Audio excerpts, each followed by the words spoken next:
Here we go. We're live. Hey, we're live. Kristen, welcome back. Hi, thanks. It's been Sean, too good long. to see you. Thank you. We got a lot to cover today. We have a 47th president in the United States. Our southern neighbors have elected Donald Trump. We'll discuss how that could have impact on mortgage rates short term. We've got a lot going on with our own government here, and more sort of changes to housing bills and more changes to policy. We are excited to be here today. We are mortgage people. Let's get going.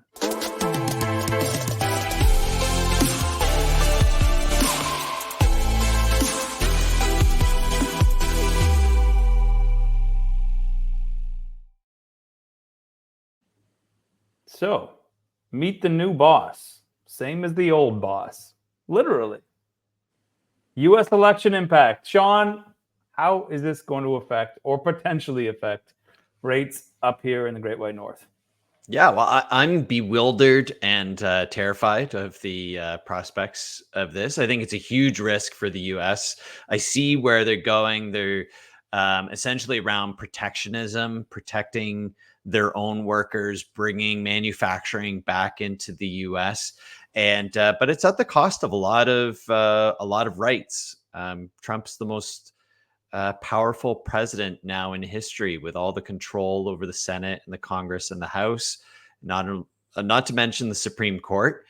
And so his policies are all about inflation, pouring money into the economy and essentially building it from there. And that will have a direct, and as you can actually see already, bond yields are reacting. They're going up, and that directly affects our fixed mortgage rates. That's so right. As more money gets poured into the economy, we're seeing we can expect that our fixed rates will go up slightly. And if it continues to be buoyed, and a lot of people are expecting interest rates will come down, but maybe that's only variable rates where that'll happen. Yeah, there seems to be a lot of panic in the news about tariffs, and he uses tariffs as certainly as part of a platform to threaten, China and other manufacturers. Don't steal our jobs, or we'll tariff the heck out of you on your products so that they won't sell. There's concern that that will contribute to inflation, and also concern that the United States government will now take on even more debt than it has. And I'm not totally sure if all this panic is warranted or not. But if it is, then that's the speculation, is that it could impact the bond yields, which in turn could rise fixed rates in Canada.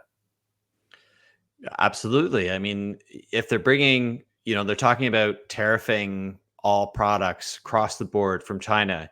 Is the U.S. or the U.S. partners going to be investing in making nails and like some of these inputs that go into making things? Probably not, because there's not a lot of value in it. Some of those like just tiny things that go into a product that are made in China or abroad, tariffing them directly will affect U.S. prices, and then by effect Canadian prices, because we have a very close relationship with the U.S. And so an across the board tariff on things only makes it more expensive for consumers and increases inflation. And as their economy goes, so does our economy. Yeah, it's a bit of a weird one to think like, oh, we're going to bring back manufacturing, and then so we can pay workers more in North America, let's call it. But then you're going to push on that price to the consumer. People Right. have been used to really inexpensive goods for a very long time. I don't see how. I mean, I love the idea of more jobs in Canada and the United States, Sure. but passing on that cost of paying fair labor, you're going to have to pay for that product. I don't see where that money's going to come from. We're in a recession. Who's going to do those jobs, right? Like if we're, I know we're going to get into immigration levels later, but we're reducing the number of people that we're bringing into Canada, and we have 94% of working age people are available to work are working. And so that extra 6%, are they going to all go towards making nails and making inputs and bringing those jobs back in. Same thing goes in the US. There's not the population. There's not, even if those jobs are available, there's not the people to do them at a fair wage, and which would make it cost effective. Yeah, I agree. So let's get into it. Our prime minister up here has, I don't know if this is legislation yet or this is just on its way, but the immigration targets over the next 4 years have been cut. It'll be 21% in the first year, which represents under 100,000 people. Like it goes from like 500,000 down to like 400,000 basically. And over the next 4 years, you're going to slow it down. I mean, I don't know why we're talking about it on this podcast, other than I think this is the first time that I've seen immigration policy directly tied to a housing crisis. What are your thoughts, Kristen? We need the immigration. We know this. Our GDP would be set to drop with the cuts to immigration, right? We rely on immigration to help support the GDP. I mean, it means lower interest rates. And we can get funny here for 1 second because lower interest rates, we know, boost housing prices. So are we going to, like the cuts to immigration in order to help solve the housing crisis? Yeah. Oh, we lost Sean. Okay, well, hopefully he'll come back. I feel like okay, so I'm in a state of complete bewilderment and I am not ready to talk about how this election is going to affect anything because I'm just like, what even is reality? But in terms of your question, I think like my thinking is a high level. We are always trying to have our cake and eat it too. We are trying to let rich people continue to get richer, and we want to stop all of the big problems that are plaguing the middle class. And so you swing one way and that's too much, and then you swing the other way and that's too much. And we just keep flip-flopping, like let more people come because we have so many jobs and they're filling up all of the colleges and everything is booming. Oh, but that's too many people. Now there's a housing crisis, so we're going to cut off people coming in. Every time you make those big policy swings, there are going to be unintended consequences. And to me, the government, American government, Canadian government, on many different levels, are always trying to cater to what the populace is saying, but they want to try to look like they're solving those problems. Yeah, and And ironically, they're doing it right before the next Canadian yeah, but election. they're This but the government has been in yeah. power for almost 10 years, right? So like you've had 10 years to fix or like make sure that we don't get into a housing crisis. You had 10 years to look at immigration and other policies, and only right now you're kind of giving people what they want to hear. As a result, I find that they're pulling too many levers at the same time. Right? They're just saying, "Oh, well, we have to make cuts to our immigration target." Okay, I think most people agree with that because we know that we don't have anywhere to put newcomers to Canada. We have a housing shortage, and then they're pulling back on foreign university enrollment and education enrollment. Right. So, what is going to be the fallout from that in 5-6 years when our population isn't growing? Then we're I going to be honestly, we're going yeah, to be I mean, crying about that. this is like honestly, I feel like we are like we are just redoing the same mistakes over and over and over again, trying to have a different result. We are going to have to come to terms with the fact that we need to make big changes to the way that we do things. We are just trying to constantly tweak the status quo so that it magically works for everyone. And the system is set up for wealthy and rich people to continue to get wealthier and rich, and middle class people to maybe blossom out of that, but mostly an afterthought, mostly only a problem when it seems like pitchforks are starting to come out. Like like when you talk about colleges loved all of the immigration because they were able to charge so much more, they were making so Sure. much money. But like futuristic thinking is like education is free. So like that is an idea that is wild, but really probably going to solve a lot of problems. But we Well, are nothing is so free. You're suggesting that why it not should free? be Why so not Well, the everybody who wants well, teachers, to get? there's a whole instruct. administration of people that need to deliver that training and that education, right? So are you gonna will the professors be free? Will the administrators be free? I mean, Do they if get paid a you have fair two people, wage? okay, so Because Yeah, it's listen, not well, the free. electrical there are people companies. whose field it is to like explain all of this. That's not my field. I know people who are, I know It's like, here's university my professors. idea. No, but Here's here, my no, idea. it's not my idea. No, I have friends who are university professors who have lectures on the future of care and the future of, delivering education. And they have visions like that, is all I'm saying. I'm saying we keep electing electable people. They keep solving the problems in the same old way. It's like getting the people who caused the financial crisis to fix the financial crisis. It's like we have this idea of who is reliable to be put in charge, but those people just keep going, I don't know, blue, how about red? What about blue again? We'll try blue again. Like nobody's got any great ideas. Nobody's willing to take a risk on having any bold initiative. So it's just like moving some chips over here and moving some chips over here, and that's always going to lead to unintended consequences. So at the end of the pandemic, though, let me respond to that a couple of ways. So at the end of the pandemic, it was largely believed that we could not get enough people. We could invite as many people in as possible. We had a labor shortage. They were having to close Tim Hortons in certain locations because there wasn't enough people to serve coffee.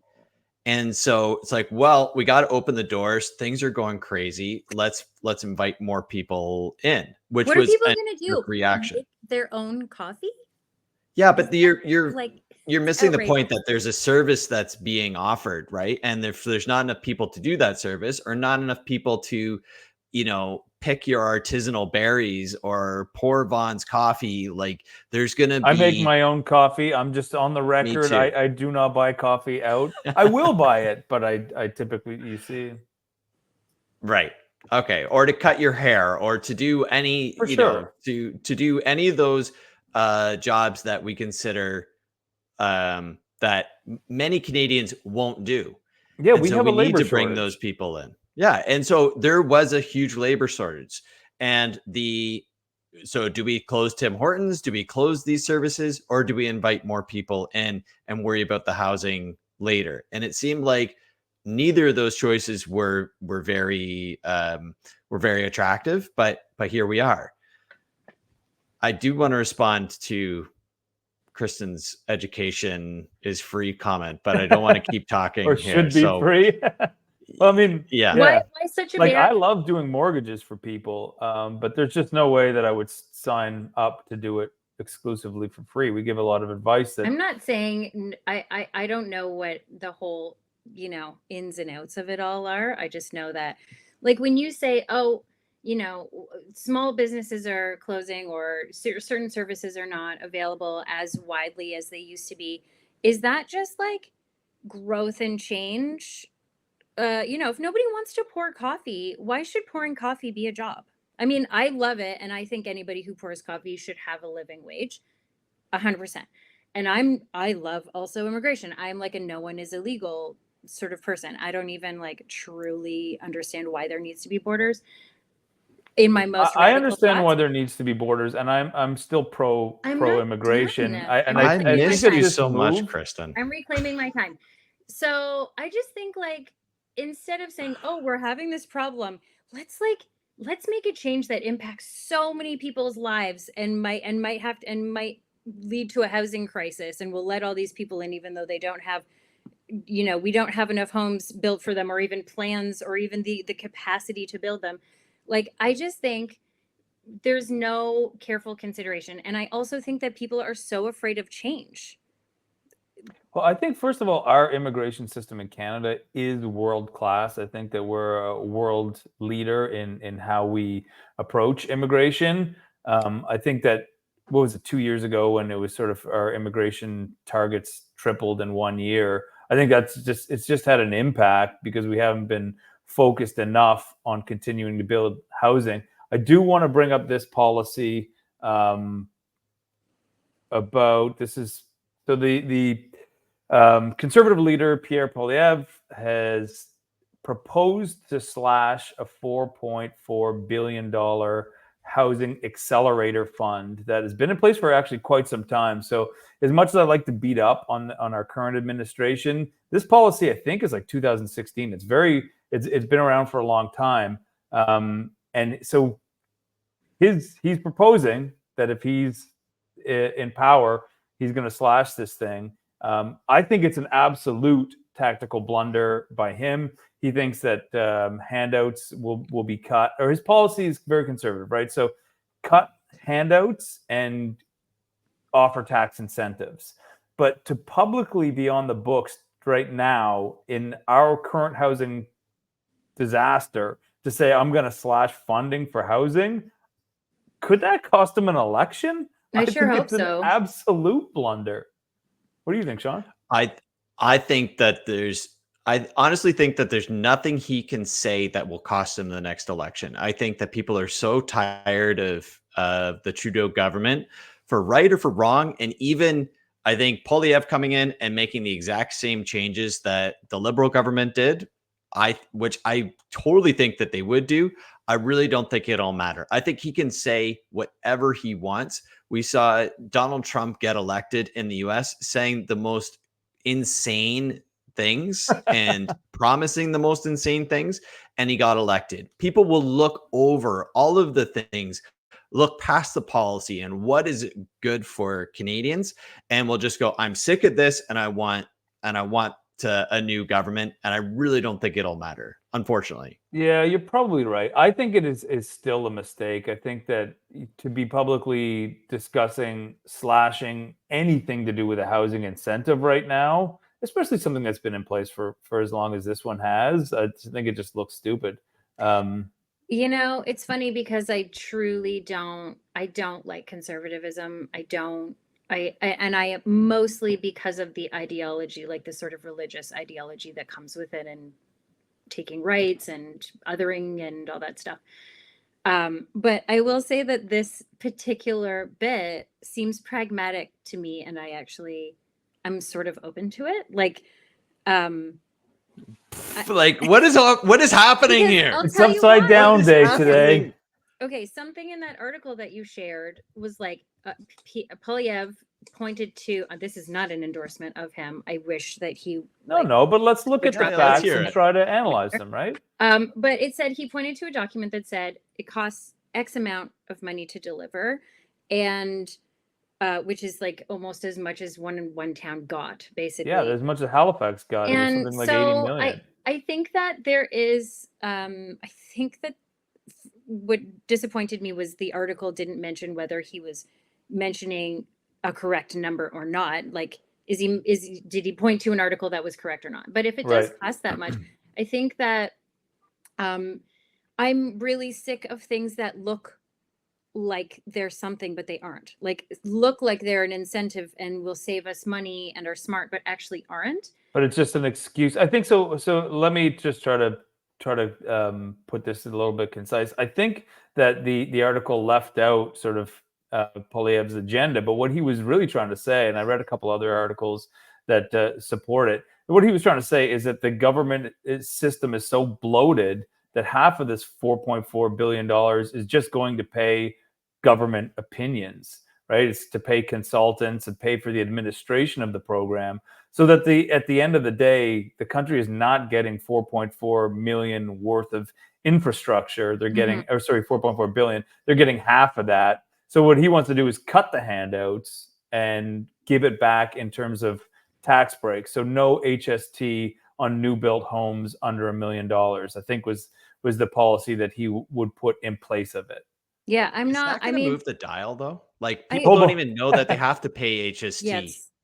Yeah, it's all just tough. I mean, honestly, let me read the statement to the Canadian press, and this is the spokesman, Sebastian Skamsky, said the Conservative plan to eliminate the GST on new homes under 1 million would spark 30,000 extra homes per year, reduce purchase prices by up to 50,000, and cut mortgage payments by almost $3,000 a year.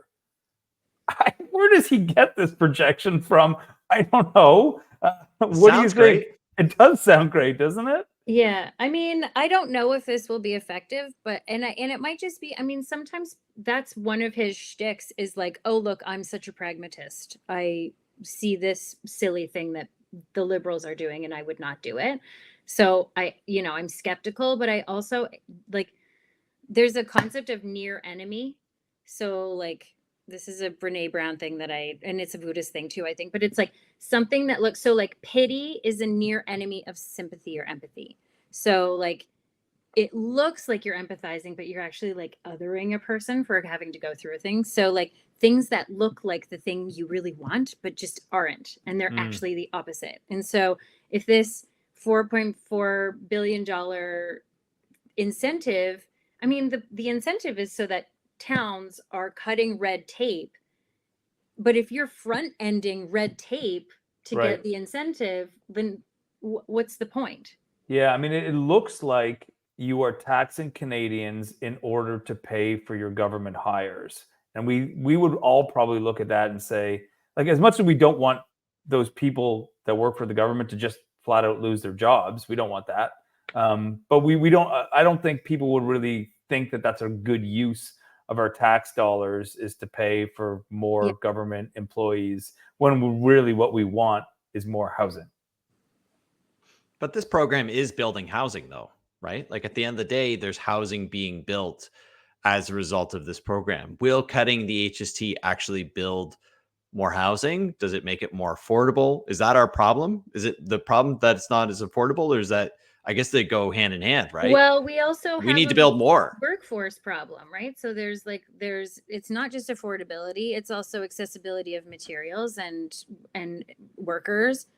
So I don't Let's know if have more they people come into Canada. Let's immigrate I'm more. not anti-immigration. I'm probably the least anti-immigration person on this call. But I'm just like I am anti changes that don't change anything.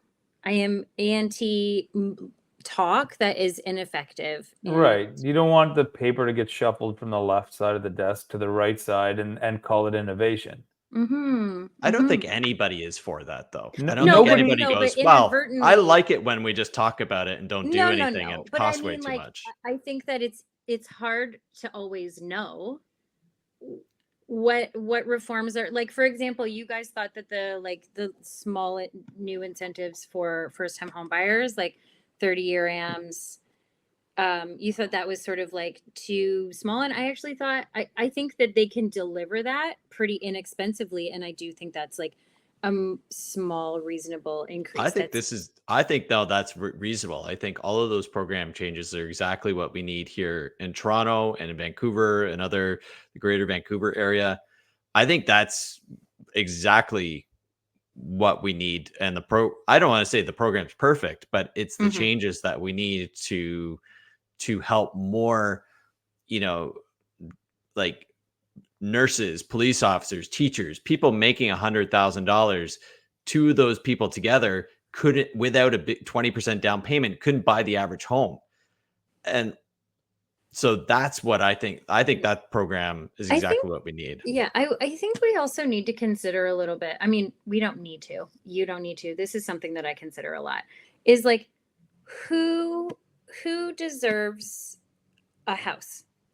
Like if you have the kind of Me and job all that my friends. yeah, Oh, yeah.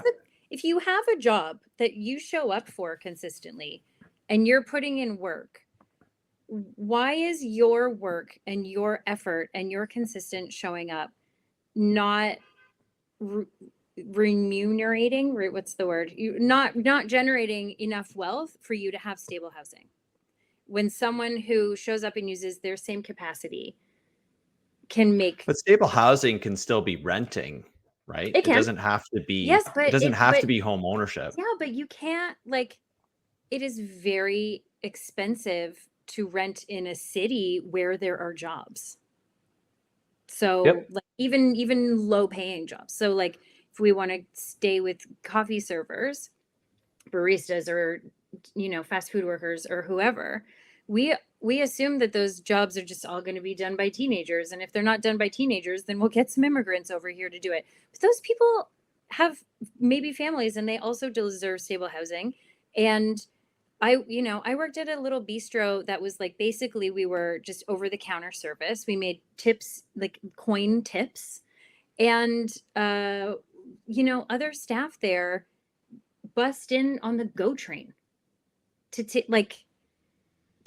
work at that little, like, $30 at the end of their shift on top of their. Yeah, I don't have a problem with people taking transit to get to work. You do what you have to do, but at some point, we are at risk of entirely losing our labor force if we don't solve this housing affordability crisis.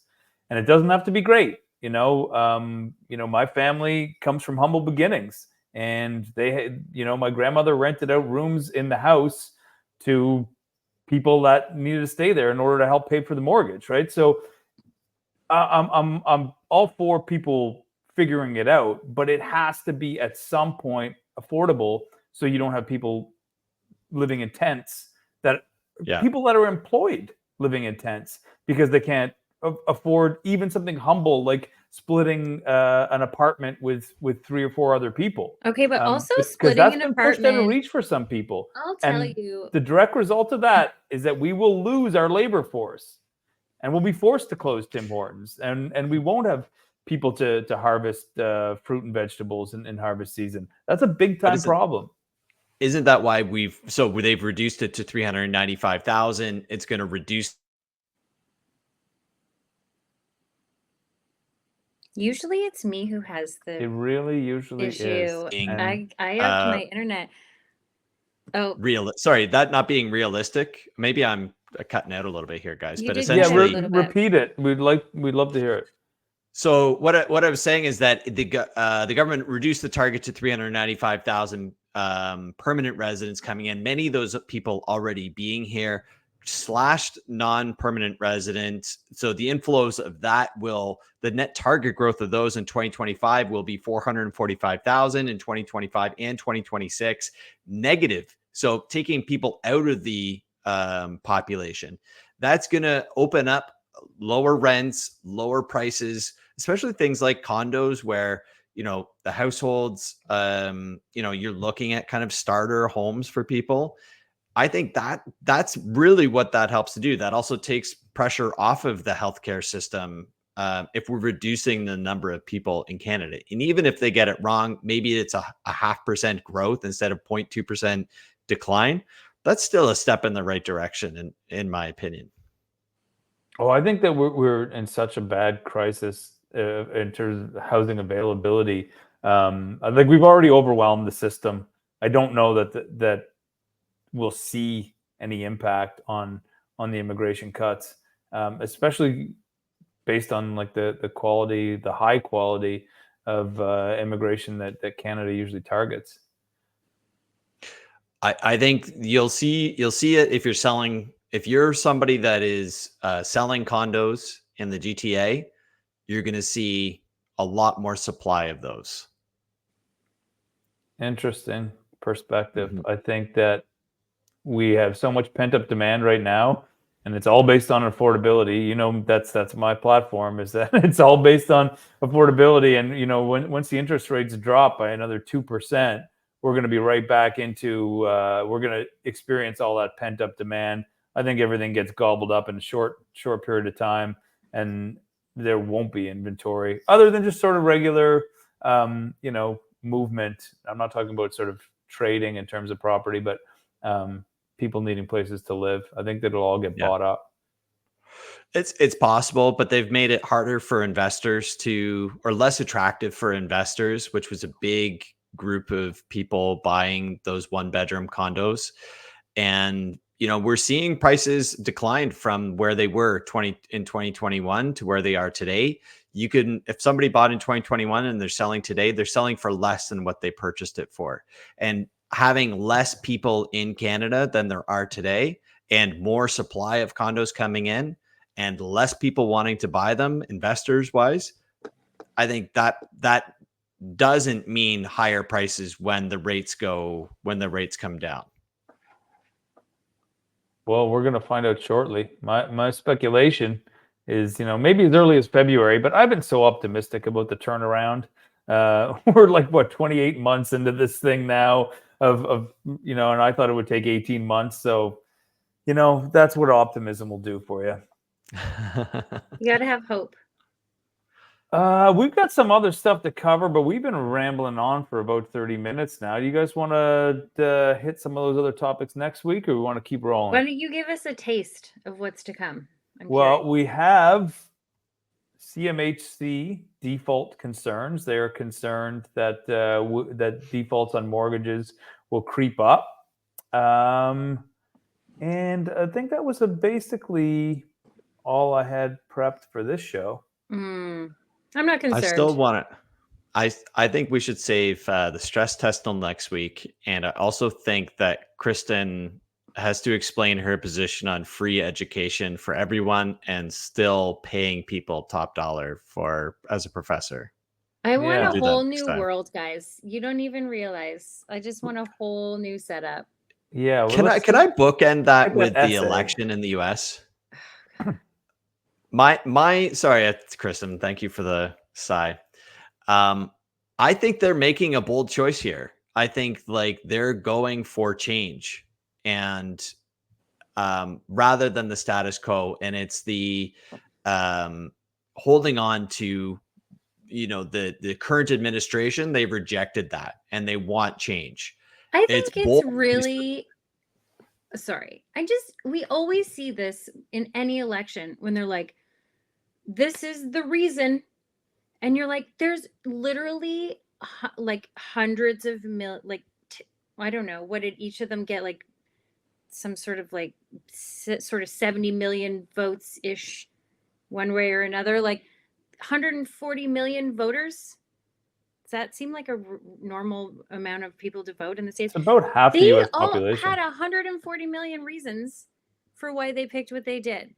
So they didn't go, oh, I'm just really want to change. They were like, Kamala is the Antichrist, or Yeah, so there's a tipping point, right? So there'll always be, we vote blue. Pundits are always trying to be like, here's the lesson we learned from that. And it's like, there's no reason. They just did a thing, and now we all have to live with it.